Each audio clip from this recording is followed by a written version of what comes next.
బంగారం వెండి ధరల్లో తీవ్ర ఒడిదుడుకులైతే కొనసాగుతున్నాయి. అయితే పీస్ డీల్పై ట్రంప్ ఒక కీలక ప్రకటన చేశారు. యుద్ధం ఆగిపోవచ్చనే సంకేతాలు ఆయన ఇవ్వడంతో గోల్డ్ సిల్వర్ ధరలు ఇవాళ మళ్ళీ బగ్గుమన్నాయి.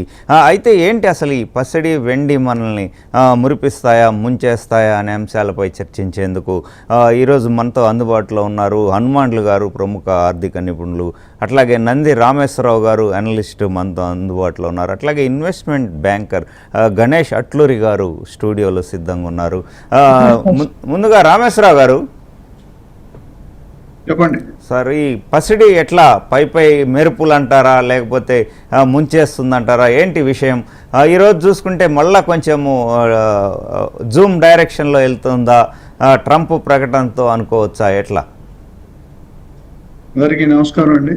గోల్డ్ అనేది ఇప్పుడు మనకి అన్ప్రెడిక్టబుల్ అయిపోయిందండి. దానికి 3-4 రీజన్స్ మనం మాట్లాడుకుంటున్నాం. గోల్డ్ చూస్తాం లాస్ట్ 1 year నుండి ట్రంప్ గారు ప్రెసిడెంట్ అయిన దగ్గర నుండి 2025 Jan every month on month there is always a shift. ఎప్పుడు ఏం జరుగుతుందో తెలియట్లేదు. బట్ మేజర్ గా మన ఇంపోర్ట్ డ్యూటీని ప్రొటెక్ట్ చేయడానికి మన నరేంద్ర మోడీ గారు గోల్డ్ కొనొద్దన్నారు. ఎందుకంటే ఫోర్కాస్ట్ నెక్స్ట్ 10 years లో ఏమవుతుంది ఏం రాబోతుంది రెషన్ వస్తుందని పసిగట్టి గోల్డ్ ఒక 1 year 1.5 year ఆపండి అన్నారు. మెయిన్ రీజన్ అంటే always due to global geo political conditions price are being very, మీరు చూసుకుంటే కనుక షార్ట్ టర్మ్ కరెక్షన్స్ అవుతున్నాయి. ఒక 10-15 రోజులు వరుసగా పెరిగితే 3-4 రోజులు తగ్గుతుంది, కానీ ఎంత పెరిగిందో అంత తగ్గట్లేదు. అండ్ పసుపు, పసిడి, పచ్చదనం అనేదాన్ని మూడింటికి కూడా మనకి highest value. India being one of the highest consumer of gold in the world. So అది మనకి అందరికి మనం కొన్ని 100,000 టన్నులు ఇంపోర్ట్ చేస్తున్నాం. అండ్ ట్రంప్ గారి కార్యక్రమం ఏంటంటే డాలర్ ని స్ట్రెంగ్త్ పెంచుకోవాలి, రూపీని వీక్ చేయాలి. దాని రివర్స్ లో మోడీ గారు మన రూపీని స్ట్రాంగ్ చేసుకోవాలి, డాలర్ ని వీక్ చేయాలి. సో ఇద్దరి మధ్య జరుగుతూనే ఉంది అది. And most of the time central bank buying ఈ సపోర్టింగ్ గోల్డ్, అంటే ఫెడరల్ బ్యాంక్ కానీ సెంట్రల్ బ్యాంక్ కానీ ఇదంతా గోల్డ్ కొనుక్కోవడం మొదలు పెట్టారు. There is back behind reason మాట్లాడుకుందాం. సో దీనివల్ల దీన్ని కూడా సపోర్ట్ ఇస్తున్నారు. And silver is moving faster because of industrial demand and RES renewable energy systems. So రానున్న రోజుల్లో సోలార్ కానీ సెమీ కండక్టర్ కానీ EV వెహికల్స్ కానీ వాడుతున్నారు కాబట్టి సిల్వర్ రేట్ కూడా పెరిగే అవకాశం ఉంది. యాజ్ ఆఫ్ నౌ నాకు తెలిసి అంటే ప్రాఫిట్ బుకింగ్ ఎవరైతే తక్కువ రేట్లో కొనుక్కున్నారో కింద సంవత్సరం 80-90 వేలు వాళ్ళు అమ్ముకుంటారు. అంతకుముందు కొనే వాళ్ళు ఎక్కువ ఉండారు, ఇప్పుడు అమ్మే వాళ్ళు ఎక్కువ ఉన్నారు. కాబట్టి ఆ గోల్డ్ వేరియేషన్ కనిపిస్తుంది మనకి. సో ఓవరాల్ గా I think it's little unpredictive, but definitely our prime minister మనం I'm not from BJP but మెచ్చుకోలేదు. The forecast what he does చాలా ముందు చూపులుగా ఉంటుంది. మనం డిమానిటైజేషన్ పెట్టినప్పుడు ఏమైనా తెలియదు. ఇప్పుడు లేటెస్ట్ గా గోల్డ్ డిమానిటైజేషన్ స్కీమ్ అని కూడా వస్తుంది. ఇవన్నీ చూసుకుంటే కనుక కొద్దిగా కరెక్షన్ అయితే ఎక్స్పెక్ట్ చేస్తాం బోత్ గోల్డ్ అండ్ సిల్వర్ లో. డాలర్ హెచ్చు తగ్గులు ఎట్లా గోల్డ్ మీద ఎలా ఇంపాక్ట్ చేయబోతాయి అంటారు? డెఫినెట్ గా ఇంపాక్ట్ ఉంది. గ్లోబల్ మార్కెట్స్ రికవర్ స్ట్రాంగ్లీగా చేస్తే money May shift towards the other equities. కానీ ఇప్పుడు స్టాక్ మార్కెట్ లో చాలా హైలీ వాలటైల్ ఉంది కాబట్టి కొంతమంది చాలా మంది సిల్వర్ వెండి వైపు రిస్క్ తగ్గించుకోవడానికి చూస్తున్నారు.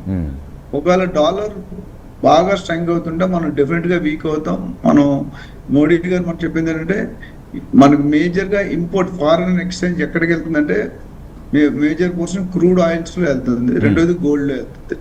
అందుకని ఆ రెండింటిని కంట్రోల్ చేయబోతే అందరూ ఇప్పుడు వార్ లాంగ్ టర్మ్ కంటిన్యూ అయింది అనుకోండి, ఇప్పుడు వార్ ఆగుతుందని ఎవరు చెప్పలేకపోతున్నారు, ఆగుతుందా ఆగుదా అని.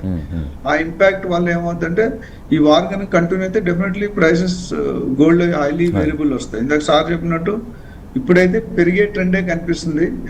మోడీ గారు ఏమన్నారంటే మీరు డెఫినెట్ గా గోల్డ్ కొనుక్కునేటప్పుడు అవసరం అయితే కొనుక్కోండి, పెళ్లి ఉంటే కొనుక్కోండి, ఫంక్షన్ ఉంటే కొనుక్కోండి, లేకపోతే rate of fear of price increase అంటే రేటు పెరుగుతుందని కొనుక్కోవద్దు అనేది చాలా క్లియర్. రెండోది ఏమి ఇచ్చారంటే షిఫ్ట్ యువర్ ఆ గోల్డ్ మీద ఇన్వెస్ట్ చేసేది ఇన్వెస్ట్మెంట్ రూపాయలు మార్చుకుంటున్నాడు. తర్వాత ఓల్డ్ గోల్డ్ ఏదైతే ఉందో అది రీడిజైన్ చేసుకుంటే లేడీస్ కి జనరల్ గా ఫ్యాషన్ అనేది చాలా ఎవరి 6 నెలలు 1 year మారుతూ ఉండాలి. ఒకటే రకమైన నెక్లెస్ 10 సంవత్సరాలు వేసుకోరు. సో కొత్త గోల్డ్ కొనే బదులు ఇంపోర్ట్ డ్యూటీ వెళ్ళకుండా ప్రొటెక్ట్ చేయడానికి మన ఫారెన్ ఎక్స్చేంజ్ ఇన్ఫ్లో అవుట్ఫ్లో ఎక్కువ అవ్వకుండా ఉండడానికి ఇచ్చారు. ఈ ఓల్డ్ గోల్డ్ ని రీడిజైన్ చేసుకుంటే ఏమవుతుందంటే అక్కడ కొత్త బయింగ్ ఉండదు. మన foreign exchange the ultimate idea you want to reduce the outflow of foreign exchange to other countries in any form. అది చాలా, అండ్ ఈ rising geo political situation it's not easy to product. So both stocks and gold may perform together depending on the present geo political conditions. So impact అనేది ఎంత ఉంటుంది, ఎంత మేరకు ఉంటుంది, ఎంత పర్సెంట్ ఉంటుంది మనం చెప్పడం టూ అర్లీ. ఇప్పుడు ఆల్రెడీ మన క్రూడ్ ఆయిల్ లాస్ట్ 10 రోజుల్లో 4 times మన పెట్రోల్ డీజిల్ పెరిగిపోయింది. మీరు హైదరాబాద్ లో చూస్తే ఆల్మోస్ట్ 115-116 రూపీస్ అయిపోయింది. అంటే 7-8 రూపాయలు 10 రూపాయల దాకా పెరిగింది. రానున్న రోజులు ఈ కష్టాలు కంటిన్యూ అవుతుంది. బికాస్ మోడీ గారు ఒకటి నేను అప్రిషియేట్ చేస్తుంటే ఫోర్కాస్టింగ్ లో ఈ లిటిల్ ఎక్స్పర్ట్ అనిపిస్తుంది. ఎందుకంటే నెక్స్ట్ 5 years లో ఏం అవబోతుందో, ఏం జరగబోతుందో అనేది ప్రిడిక్షన్ ఉంది. ఆ ప్రిడిక్షన్ కి మన వచ్చే రెసిషన్ కి మన అందరినీ ప్రిపేర్ చేస్తున్నాడని నేను అనుకుంటున్నాను. ఎందుకంటే institutional investors continue to buy, bank is buying. ఇప్పుడు స్కేర్స్ మైనింగ్, కొత్త గోల్డ్ ప్రొడ్యూస్ చేయాలంటే mining cost is very high. So ఇవన్నీ దృష్టిలో పెట్టుకుంటే కనుక we have to be little precautions. And అవసరం అయితే కానీ కొనుక్కోకపోవడం మంచిది. డెఫినెట్ గా there is going to be a correction of 10% or 20% చెప్పలేను, బట్ డెఫినెట్ గా there going to be a correction both. Silver కన్నా గోల్డ్ ఆల్వేస్ హై ప్రైస్ ఉంటుంది, సిల్వర్ అనేది కేజీ. ఈ రెండు కంపేర్ చేసుకుంటే we should wait and watch.